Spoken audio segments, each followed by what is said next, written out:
Sri Matre Namaha, Sri Rama Raksha, Sarva Jagat Raksha. Before getting into the topic, please like, share and subscribe to our channel so you motivate us in bringing out this secret content to you all. I'm offering a paid consultation or guidance service through email. If you want to avail it, you can mail me at ybaharites@gmail.com. आज मैं आपको एक कहानी सुनाने वाली हूँ। कहानी एक मरमेड की है, एक जलपरी की है। वो जलपरी जो कहीं ना कहीं हम सब के अंदर बसती है, पर हमने उस जलपरी को कहीं ना कहीं खो दिया है। हम भूल चुके हैं उस जलपरी को। हम सिर्फ एक कहानी बना के रख दिया है हमने। हमारे जो बचपन में किताबों में हम जो जलपरी की कहानियाँ सुनते थे, या फिर हम वो एनिमेटेड कार्टून सीरीज़ देखते थे, या फिर हम मूवीज़ में देखते थे कोई जलपरी के बारे में, हम सुनते थे, हम खो जाते थे उस ख्यालों में। हम सिर्फ सोचते थे कि अगर क्या ये सच में जलपरियाँ होती है, क्या सच में मर्मेड्स होती है। और हम कहीं ना कहीं हमें वो जो जलपरी की शब्द, जलपरी के बारे में जो कहानियाँ हैं वो हमें पुल करती थी, वो हमें खींचती थी। एक अजीब सा खिंचाव, एक अजीब सा जानने की इच्छा होती थी हमारे अंदर बचपन में कि ये जलपरी कौन है, क्या ये जलपरियाँ सच में होती है, अगर होती हो तो कहाँ होती है, हमें दिखती क्यों नहीं है। हमें बहुत सारे अनगिनत सवाल होते थे इन जलपरियों को लेके। पर जैसे जैसे हम आगे बढ़े, जैसे जैसे हम बड़े हुए, हम कहीं ना कहीं बचपन की ये कहानियाँ सिर्फ कहानियाँ बन के रह गई। हमें हमारी जो आगे की सफ़र में हम जब बड़े हो चुके हैं, तो हम इस जो भी कहानियाँ हैं जलपरियों के रिलेटेड या फिर मर्मेड से रिलेटेड, हमने उस चीज़ को कहीं ना कहीं कहानियाँ बन के रख दिया है, बाजू में, साइड में छोड़ दिया है। हमने सिर्फ सोच लिया है कि ये सिर्फ कहानियों में होते हैं, इनका कोई अस्तित्व नहीं होता, इनका कोई कोई बस ऐसे ही यूं ही कहानियाँ बन के रह चुके हैं। बहुत सारी कहानियाँ हैं, जैसे डायनासोर की कहानियाँ हैं, वैसे ही जलपरी की कहानियाँ हैं, इसमें कोई बड़ी बात नहीं है।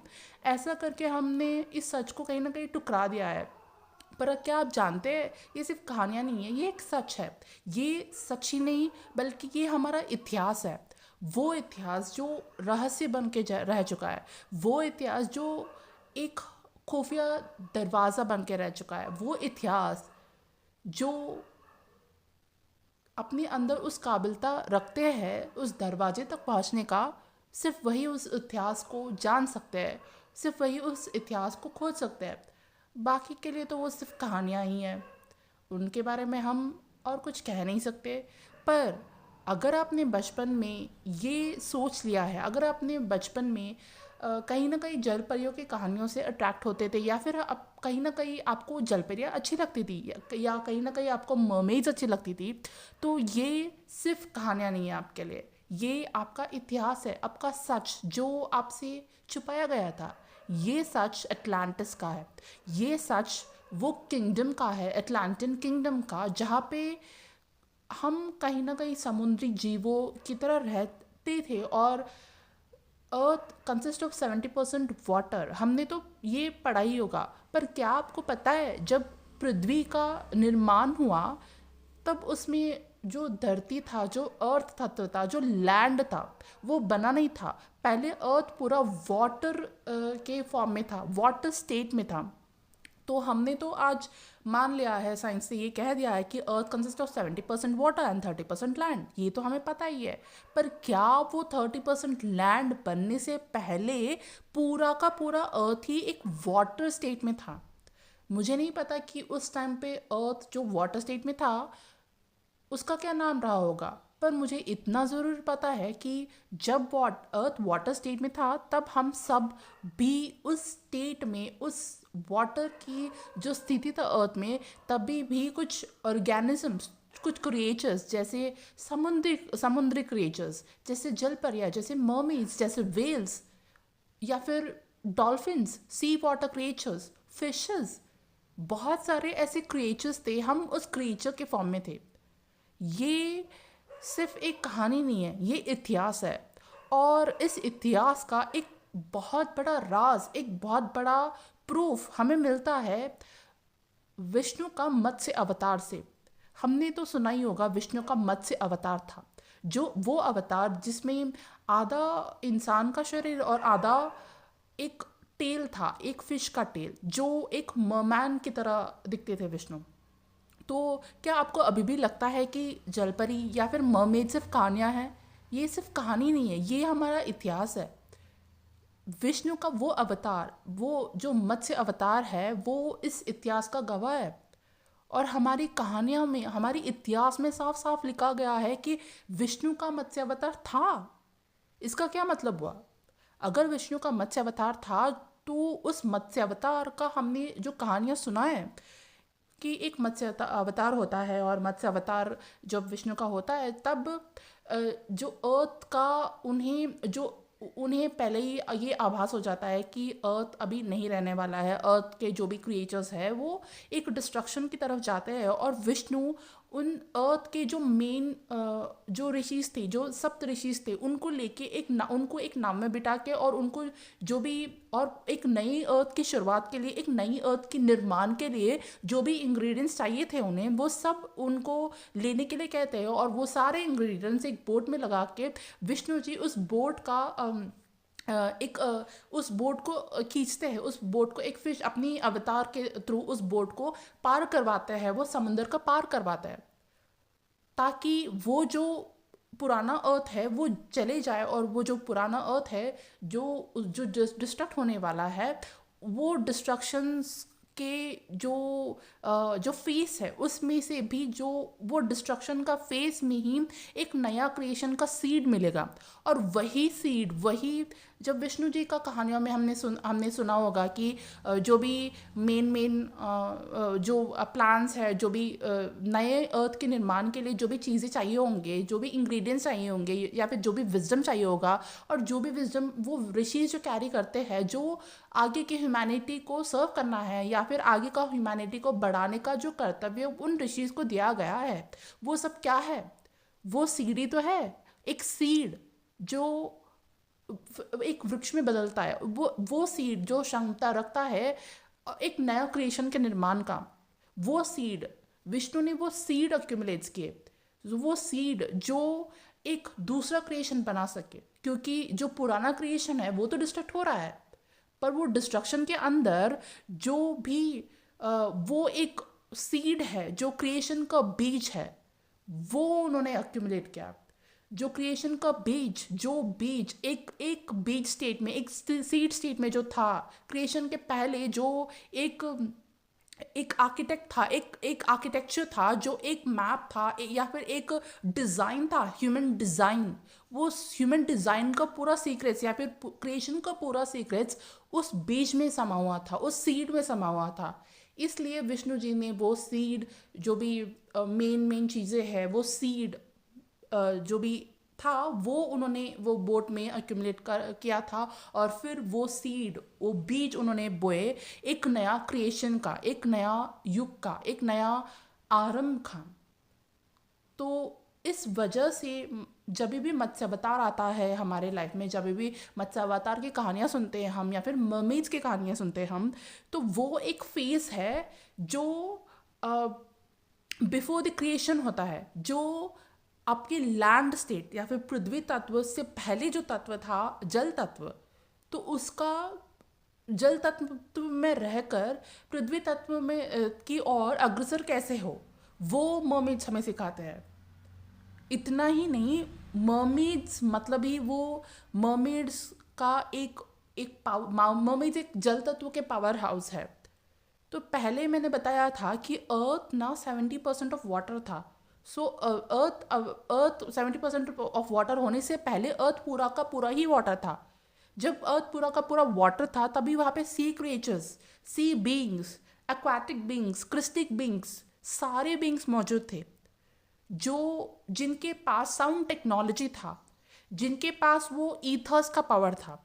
अब वो जो सी क्रिएचर्स है, जो एक्वाटिक बींग्स है, जो मर्मेड्स है, वो वाटर स्टेट में है, यानी सेक्रल चक्र, स्वादिष्ठान चक्र, राइट। सो ये जो वाटर स्टेट में जो मर्मेड्स है, जो सैक्रल चक्र में है, जो स्वादिष्ठान चक्र में है, वो अपना उनका हर एक क्रिएशन का, हर एक ऑर्गेनिजम्स का, उनको ये उनका भी असेंशन होता है, और उनको भी जानना होता है कि उनकी शुरुआत कहाँ से हुई, उनकी क्रिएशन कहाँ से हुई, उनके जो हायर स्टेट्स है, उनको हमेशा वो जानने की इच्छा रहता है। जैसे हम पृथ्वी अभी हम लैंड क्रिएचर्स हैं, हम ह्यूमन क्रिएचर्स हैं, तो हमें हमेशा जो भी असेंशन जर्नी में होते हैं उनको हमेशा इच्छा होता है कि वो कहाँ से आए, वो उनकी शुरुआत कहाँ से हुई और उनको किसने क्रिएट किया।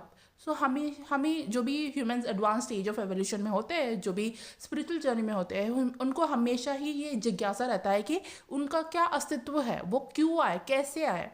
जब शिव और पार्वती ने एक नया निर्माण किया था, एक ह्यूमंस को इस अर्थ में इंट्रोड्यूस किया था, तब उन्होंने वाराणसी में एक दो कपल को फर्स्ट सीड किया था यहाँ पे, ताकि वो दो कपल आगे जाके पूरा ह्यूमैनिटी को क्रिएट कर सके, पूरा ह्यूमैनिटी को बना सके, एक्सपेंशन हो सके ह्यूमैनिटी का। तो वाराणसी वो एक पॉइंट था जो starting point of the creation of the humans था। तो ठीक वैसे ही जो ह्यूमंस, तो वो जो कपल्स थे, जब उन्हें बनाया गया, तो शिव जी वो पूछते हैं शिव जी और पार्वती से कि हमारा क्या अस्तित्व है, हमें किसने क्रिएट किया। तो उनको बहुत सारे क्वेश्चंस थे अपने अंदर कि उनका क्या अस्तित्व है, उनका क्या उद्देश्य है, उनका जीवन का क्या लक्ष्य है, और उनको किसने बनाया गया, और उनका बनाने का पर्पस क्या है। ये सारे क्वेश्चंस उनके मन में थे कहीं ना कहीं, और वो क्वेश्चंस के जवाब ढूंढते ढूंढते वो शिव और पार्वती के पास पहुंचते हैं, और शिव जी और पार्वती उन्हें बताते हैं कि हम लोगों ने ही आपको क्रिएट किया है। आप ये ह्यूमन बींग्स को जो एक्सपेंशन का, ह्यूमन बींग्स का जो एक्सपेंशन होता है वो आपसे शुरू होगा। सो ये पूरा कहानी सुन के उन्होंने अपने अस्तित्व को जाना, उन्होंने अपना क्रिएशन को जाना, तब वो तपस्या में लीन हो गए ताकि वो अपना आगे का सोल पर्पस कर सके। सो जब ह्यूमंस का एवोल्यूशन होने से पहले हम सी बींग्स थे, सी क्रिएचर्स थे। हमारे पास पैर नहीं थे, हमारे पास टेल्स थे, हमारे पास वो खूबसूरत ब्यूटीफुल कलरफुल टेल्स थे जो मछलियों का होता है, और हम पानी के अंदर रहते थे, हम समुंदर के अंदर रहते थे। जब हम समुद्र के अंदर रहते थे तब हमारा भी ये जिज्ञासा था कि हमारा क्या पावर्स है, हम क्या कर सकते हैं, हमारा क्या उद्देश्य है, हमारा क्या लक्ष्य है, हम क्या क्या कर सकते हैं, हमारा आगे का स्टेज क्या है। सो हमेशा कोई भी कॉन्शियसनेस हो, कोई भी क्रिएशन हो क्रिएटर का, वो हमेशा वही सोचता है जो भी एवोल्यूशन के पाथ में हो कि उनका क्या कॉन्शियसनेस है, उनका क्या हायर स्टेज ऑफ एवोल्यूशन क्या है। सो जब उन्होंने ये सोचा कि उनका हायर स्टेज ऑफ एवोल्यूशन क्या है, तब वो स्वादिष्टान से ट्रोट चक्र में कनेक्ट हुए। ट्रोट चक्र मतलब ईथर एलिमेंट, राइट। सो स्वादिष्टान मतलब water element. So water element से वो कनेक्ट हुए अपने ईथर एलिमेंट से, अपनी आवाज़ से, अपनी ट्रोट से, अपनी पहचान से। वो ट्रोट जो उनको एक पहचान देता है।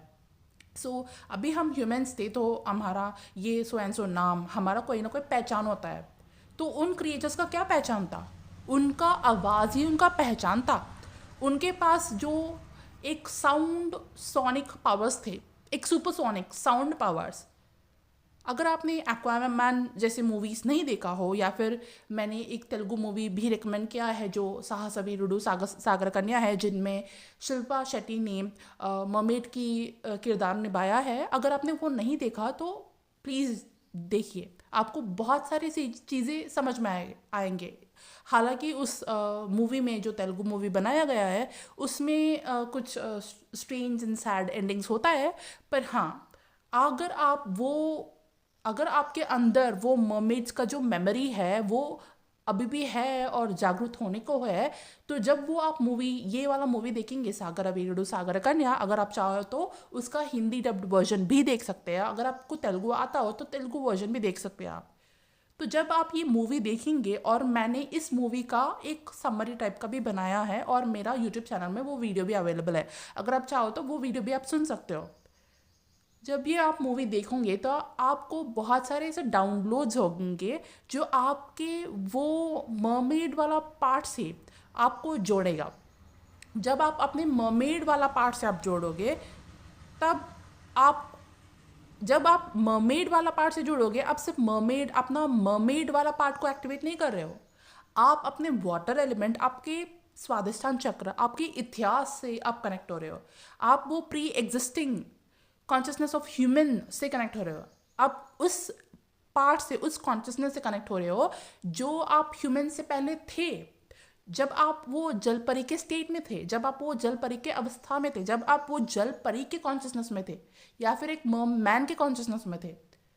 अगर आपको ये सिर्फ कहानियाँ नहीं लगती, अगर आपको लगता है कि ये एक इतिहास है, ये एक सच है जो आपसे छुपाया गया है, या फिर ये सच आपको पता ही नहीं है, आप इस सच को या कहीं ना कहीं जिस सच को पहचानने में हमारा शायद फ्रीक्वेंसी उतना ज़्यादा नहीं था, या फिर हमारा कॉन्शियसनेस उतना ज़्यादा नहीं था, पर जैसे जैसे आप आगे बढ़ोगे अपनी जर्नी में, आप इस सच को, अपनी कॉन्शियसनेस को, अपनी सेलुलर मेमोरी को एक्टिवेट करोगे और आप समझोगे कि आप ह्यूमन से पहले क्या था, क्या था आपका अस्तित्व, क्या थे आपका अस्तित्व, क्या थे आप मनुष्य बनने से पहले क्या थे, आप कैसे दिखते थे, आप कैसे रहते थे, आप क्या क्या करते थे।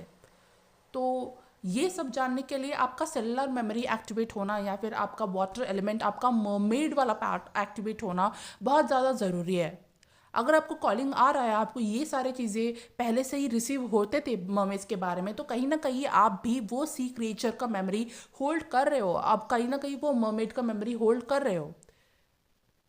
आप सिर्फ मर्मेड का मेमोरी होल्ड नहीं कर रहे हो, आप गोल्डन एज का मेमोरी होल्ड कर रहे हो। वो गोल्डन एज, वो सतयुग जिसके बारे में हर जगह चर्चा है। सो पहचानिए अपने आप को, आपका अस्तित्व क्या था, मनुष्य बनने से पहले आपका अस्तित्व क्या था। जाइए उस समुद्र की गहराइयों में, जहाँ आपको आपके सवालों का जवाब मिलेंगे। अगर आप इस सारे स्टोरी से कनेक्ट हो रहे हो तो डेफिनेटली कमेंट्स में एक मर्मेड आइकॉन डालना, ठीक है, ताकि मैं जान सकूँ कितने लोग रेजोनेट हो रहे हैं इस मर्मेड की कहानी से, ताकि मैं इंस्पायर हो सकूँ आप ये मर्मेड की कहानियों के बारे में आपको और भी कई रहस्य बता सकूँ आगे के वीडियोस में मेरे चैनल पे। सो मर्मेड्स, जैसे मैंने बताया कि मर्मेड्स को भी इच्छा था कि वो कैसे, मतलब उनका एवोल्यूशन कैसे हो, तो उन्होंने बहुत सारे चीज़ें, उनके पास बहुत सारा ऐसा टेक्नोलॉजी था जो ह्यूमंस के पास जो टेक्नोलॉजी था उससे भी ज़्यादा एडवांस टेक्नोलॉजी था। जो एटलांटिस के लोग थे उनके पास बहुत ज़्यादा एडवांस टेक्नोलॉजी था, वो उस टेक्नोलॉजी को यूज़ करते थे अपने आप को एवॉल्व करने में। जो भी एटलांटिस के magic grail king and queen थे, वो उन टीचिंग्स को, और जो भी वो किंगडम के जो किंग और क्वीन लीनेज है, वो उन टीचिंग्स को स्प्रेड करते थे, उन टीचिंग्स को, उन एक्टिवेशंस को आगे बढ़ाते थे। सो जो अटलांटियन के क्रिएचर्स थे उनके आवाज़ में एक पावर था, उनकी आवाज़ में एक शक्ति थी, एक उनकी वाणी में वो शक्ति थी जिससे वो एक दूसरे की मदद कर सके, या फिर जिससे वो एक दूसरे को एक्टिवेट भी कर सके, जिससे वो कुछ क्रिएट कर सके, कुछ उस समुंदर के अंदर ही उनके आवाज़ से होता था क्रिएशन। जैसे हमने सुना होगा ना, मैंने एक वीडियो बनाया ललिता त्रिपुरा सुंदरी के ऊपर, जिसमें मैंने कहा कि विशुद्धि चक्र ही क्यों, वाग्देवी ने विशुद्धि चक्र को ही क्यों चुना, उन्होंने विशुद्धि चक्र से ही क्यों स्टार्ट किया। चाहे तो वो रूट चक्र से स्टार्ट कर सकते थे ना, रूट चक्र फर्स्ट चक्र है, पर उन्होंने ऐसा नहीं किया, उन्होंने विशुद्धि चक्र से स्टार्ट किया, क्योंकि विशुद्धि चक्र ही वो चक्र है जो ईथर एलिमेंट को कैरी करता है, जो क्रिएशन का स्टार्टिंग पॉइंट है। क्यों? क्योंकि साउंड से ही क्रिएशन हुआ है, आदि शक्ति ने साउंड से ही क्रिएशन किया है। अगर आपने वो वीडियो नहीं सुना हो तो प्लीज़ जाके वो वीडियो सुनिए, जहाँ पे मैंने बताया है कैसे बसिन्नादि वाग्देवता ने ललिता सहस्रनाम में बताया कि कैसे क्रिएशन हुआ, विशुद्ध चक्र से क्रिएशन स्टार्ट हुआ, साउंड से क्रिएशन स्टार्ट हुआ। इसका क्या मतलब है, इसका क्या क्लू है? इसका ये मतलब है कि साउंड से ही मर्मेड्स के अंदर वो शक्ति थी, वो पावर था जो क्रिएशन का वो कॉन्सेप्ट होल्ड करता था, जो क्रिएशन को बिल्ड करने में, आदि शक्ति के साथ को क्रिएट करने में उनको हेल्प करता था। इसीलिए उनके आवाज़ आपने सुना होगा, वो एरियल की कहानी, एरियल की कहानी मुझे नहीं पता कि कितना सच है या फिर कितना सही है, पर उसमें कुछ चीज़ें ऐसे हैं जो हमारा इतिहास से कनेक्ट करते हैं। आपने देखा होगा एरियल एनिमेटेड सीरीज या फिर एरियल मूवी, जहाँ पे एरियल जाती है और वो कहीं ना कहीं उसके आंट उसके आवाज़ छीन लेता है, उसका आवाज़, उसका अस्तित्व था, तो उसके आवाज़ ही छीन लिया तो क्या रह ही क्या गया, क्योंकि आवाज़ ही तो था जो क्रिएट करता था, आवाज़ ही तो था जिसकी वजह से क्रिएशन स्टार्ट हुआ। सो स्टार्टिंग पॉइंट ही छीन लिया गया एरियल से। इसका मतलब ये है कि जो एटलांटियन बींग्स थे उनकी जो पावर था, उनकी शक्ति था, उनका जो डिवाइन नेचर था, वो सब छीन लिया गया उनसे। उनका जो डिवाइन क्वालिटीज था, उनका जो डिवाइन एसेंस था, जो उनका आवाज था, वो छीन लिया गया कुछ दुष्ट लोगों ने, कुछ बुरी आत्माओं ने। सो हर क्रिएशन में, हर इस स्टेट्स में हमेशा ही हमेशा अच्छा और बुरा दोनों होता है। तो अटलांटिस के टाइम में भी आपने सुना होगा कि कुछ ऐसे इन्वेडर्स आए जिन्होंने अटलांटिस को खराब किया। अटलांटिस के जो बींग्स थे उनका माइंड कंट्रोल किया गया और अटलांटिस पूरा फॉल हो गया। हमेशा अटलांटिस की, फॉल ऑफ अटलांटिस की बारे में ही क्यों चर्चा की जाती है? क्यों गोल्डन एज ऑफ अटलांटिस के बारे में चर्चा क्यों नहीं किया जाता? क्योंकि हिस्ट्री में हमेशा जो महत्वपूर्ण था, जो इम्पॉर्टेंट था, वो सब हटा दिया गया, वो सब इरेज किया गया, और जो डर पैदा करने वाला चीज़ था, बस वही बचा कुचा सच, वो बचा कुचा सच सर्व किया गया ह्यूमैनिटी को हमारे हिस्ट्रीज में, हमारे किताबों में। वो सच जिससे हमारा एक्टिवेशन हो, वो सच जो गोल्डन एज को दर्शाता, वो सच जो क्रिएशन में और को क्रिएशन में आदिशक्ति को मदद करता हो, वो सच तो हमारे पास रहा ही नहीं है ना। बस fall of Atlantis, fall of Atlantis, बस इतना ही बताया जाता है हर जगह। क्यों? क्योंकि सारे लोगों के दिमाग में सिर्फ फॉल ऑफ अटलांटिस यही बात रह गया है। जब तक आप वो फॉल ऑफ अटलांटिस, जब तक आप वो वुंड्स नहीं हील कर लेते, जब तक अपना वूम्ब के वुंड्स को हील नहीं कर लेते, जब तक आप अपने सेक्रल चक्र को हील नहीं कर लेते, आप वो स्टेट में या फिर वो स्थिति में या फिर वो अवस्था में नहीं पहुंच जाते जहाँ पे आपका सेलुलर मेमोरी एक्टिवेट हो और जहाँ पे आपका डिवाइन क्वालिटीज एक्टिवेट हो, जो को क्रिएशन करता हो आदिशक्ति के साथ। तो क्योंकि आपको को क्रिएशन करना ज़रूरी है, क्योंकि आपको अपना पावर्स वापस आना ज़रूरी है, क्योंकि आप जो थे उस समय पे, जो भी ये वीडियो सुन रहे हैं, जो भी एटलांटियन बींग्स थे उस समय पे, ये वीडियो उन सारे लोगों तक पहुंच जाएगा। Let me know in the comment section below कितने लोगों को एटलांटियन मेमोरी याद है अभी भी, क्योंकि ये मेमोरी इतनी आसानी से आप भूल नहीं सकोगे। ये मेमोरी आपके वाटर्स में है, क्योंकि water holds a memory. Blood क्या है? ब्लड एक स्टेट ऑफ वाटर ही तो है। सो ये आपके रक्त में है। चाहे आप अब इस चीज़ को भूल जाओगे, पर हमेशा आपका जो बॉडी में, आपका बॉडी में भी फ्लूइड का ही परसेंटेज ज़्यादा होता है, पर आपका ब्लड नहीं भूलेगा इस चीज़ को, क्योंकि ये आपकी सच है, ये आपका इतिहास है। आप चाह के भी आप अपने इतिहास को, आपकी सच को नहीं टुकरा पाओगे। सो आपका आवाज़ आपसे छीन लिया गया। इस वजह से जो पेट्रियार्कल डोमिनेशन था वो ज़्यादा हो गया था। पहले ऐसा नहीं था। अगर मैंने एक बार कोई वीडियो में आपको एग्जाम्पल भी दिया था कि क्यों हमेशा मूवीज़ में हर जगह पे औरतों को चुप किया जाता है। स्पेसिफिकली इंडियन मूवीज़ में आपने देखा ही होगा कि अगर कोई मदरली फिगर, उस मूवी का कैरेक्टर उसमें आते हैं और वो अपनी वो जो बड़े बुजुर्ग है उस कहानी के, उनसे कोई सजेशन देने की कोशिश करते हैं, तो हमेशा उनको चुप किया जाता है और उनका मुंह बंद किया जाता है। क्यों? क्योंकि पेट्रियार्कल डोमिनेशन कहीं ना कहीं वो ग्रिड्स में, हमारे कलेक्टिव ग्रिड्स में, हमारा वर्ल्ड ग्रिड्स में वो पेट्रियार्कल डोमिनेशन चलता आ रहा है, ताकि वुमेन को अपनी पावर में ना आने दे, ताकि वो ये वुमेन, ताकि जो फेमिनाइन है वो अपनी पावर में कभी ना आ सके। और हमेशा ये डोमिनेशन चलता आ रहा है। अगर ये डोमिनेशन चलता आता है तो कभी भी masculine and feminine energies grids पे इक्वल नहीं रहेंगे। हमेशा कोई ना कोई ऊपर और कोई ना कोई नीचे रहेगा। हमें क्या चाहिए? हैज ट्विन फ्लेम्स और स्टार सीड्स, हम एक संतुलन बनाने आए हैं। आपने सुना होगा कि विष्णु जी हमेशा अपना कोई ना कोई अवतार में आते हैं। क्यों आते हैं? उनका मेन उद्देश्य, उनका मेन पर्पस क्या है? संतुलन बनाना, बैलेंस करना, बैलेंस क्रिएट करने आता है विष्णु जी। तो अगर कोई ऊपर नीचे हो जाता है, कोई भी शक्ति ऊपर नीचे हो जाता है, तो विष्णु जी हमेशा आते हैं और हमें उस बैलेंस की टीचिंग देते हैं। मुझे बचपन से ना ये वर्ड बहुत ज़्यादा रेजोनेट करता है, बैलेंस।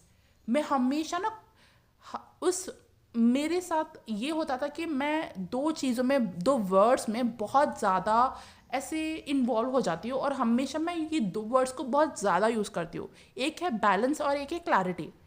मैं हमेशा इन दो वर्ड्स के ऐसे पीछे, पता नहीं क्यों पीछे पड़ जाती हूँ कि बैलेंस बैलेंस बैलेंस, मेरी लाइफ में कहाँ बैलेंस मिस हो रहा है। और कहीं ना कहीं अगर कोई कुछ भी चीज़ इम्बैलेंस होता हुआ मुझे नज़र आता है ना, तो मुझे हमेशा चिड़चिड़ होता रहता था। क्योंकि मैं उस बैलेंस वाला स्टेट में रह देखना चाहती हूँ, अपने आसपास के सारे चीज़ों में बैलेंस देखना चाहती हूँ, एक संतुलन देखना चाहती हूँ। कहीं ना कहीं मेरे अंदर वो क्वालिटी, पता नहीं, हर इंसान का एक पर्सनालिटी ट्रेट होता है, तो शायद मेरा अंदर वो पर्सनालिटी ट्रेट है जहाँ मैं बैलेंस की इच्छा रखती हूँ। और वही बैलेंस विष्णु जी का उद्देश्य था, जिसकी वजह से वो अर्थ में आते हैं और उनका अवतार लेके आते हैं, और वो बैलेंस क्रिएट करते हैं, वो संतुलन क्रिएट करते हैं। तो ये संतुलन कैसे होगा? एक दिन में थोड़ी हो जाएगा।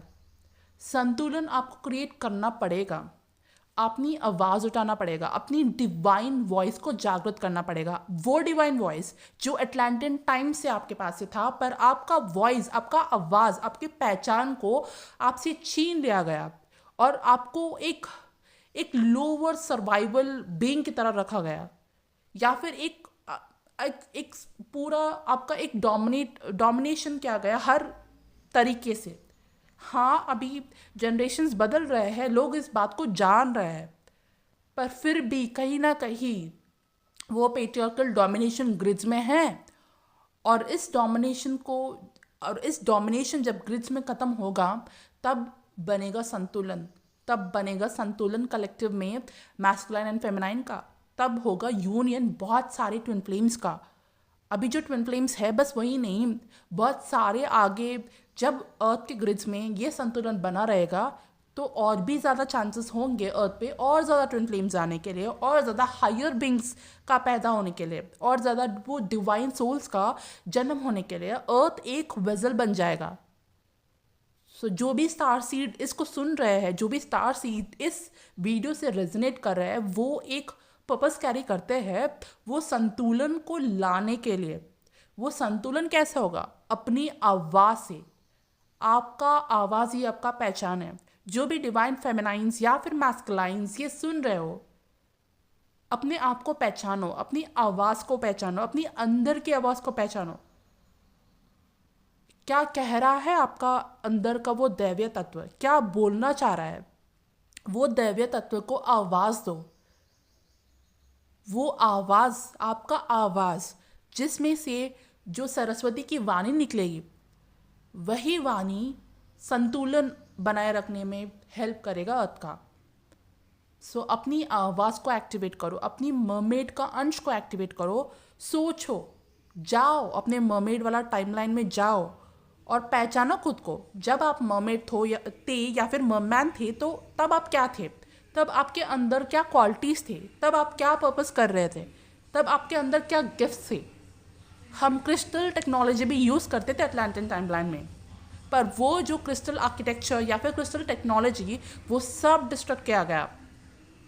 और उस चीज़ का कोई भी बिट्स एंड पीसेस में अभी उस चीज़ का हमारे पास मेमोरी पड़ा हुआ है, क्योंकि हमारा पूरा मेमोरी इरेज किया गया ताकि हम एवॉल्व हो ना सके। हमारा एवोल्यूशन बहुत ही अच्छा और खूबसूरत था। हम फल फूल रहे थे अटलांटियन टाइमलाइन में, पर कुछ नकारात्मक शक्तियों को ये मंजूर नहीं था। उनको जेलसी हुआ और उन्होंने सब कुछ बर्बाद कर दिया। तब हुआ फॉल ऑफ अटलांटिस। अब समय है राइज ऑफ अटलांटिस का। जब अटलांटियन बीइंग्स इस अर्थ में जो भी है वो जाग जाएंगे, तो राइज तो होना ही है। ये था अटलांटिस का सच। मैं होप कर रही हूँ और आशा करती हूँ कि ये सच जो मैं कहना चाह रही हूँ, ये आपको कहीं ना कहीं ये आपके दिल को छू जाए, और आपके अंदर से भी वो सच निकले, वो अटलांटियन सच, जिससे और भी लोग जागृत हो, जिससे अर्थ के ग्रिड्स में संतुलन बनाए रखने के लिए हम विष्णु जी की मदद कर सके। So thank you so much for tuning in. Shri Ram रक्ष सर्व जगत रक्ष। श्री मात्रे नमः।